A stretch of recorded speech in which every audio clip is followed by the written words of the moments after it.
বন্ধুরা, অনেক দিন বাদে লতি দিয়ে ভোলা মাছের একটা রেসিপি নিয়ে এলাম। ইউটিউবে তো এখন ছাড়াই হয় না। এই দেখো, লতিগুলোকে আমি সেদ্ধ করে নিয়েছি, মাছটাকেও ধুয়ে কেটে পরিষ্কার করে নিয়েছি। এখানে আমি মশলার জন্য সর্ষে পোস্ত আর নিয়েছি কাঁচা লঙ্কা বেটে নিয়ে মাছটা হালকা আছে ভেজে নিয়েছি। তারপরে এই বাটা মশলা দিয়ে মাছগুলোকে সব ভালো মতো মেখে নেব।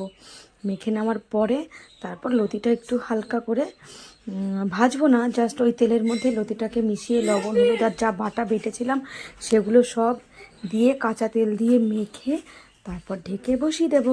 ব্যাস হয়ে গেল লতি দিয়ে ভোলা মাছ। তো ভিডিওটা কেমন হয়েছে তোমরা কিন্তু অবশ্যই আমাকে কমেন্টস করে জানিও। আর হ্যাঁ, আমাকে তোমরা বাড়িতে একবার অবশ্যই ট্রাই করো কিন্তু। আর আমাকে অবশ্যই কমেন্টসে জানিও তোমরা কেমন খেলে। তো খুব শিগগিরই একটা নতুন ভিডিও নিয়ে দেখা হচ্ছে। টাটা।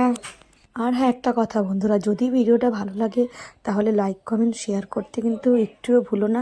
আর এভাবেই তোমরা আমাকে ভালোবেসে পাশে থেকো যাতে আমি আরও এগিয়ে যেতে পারি।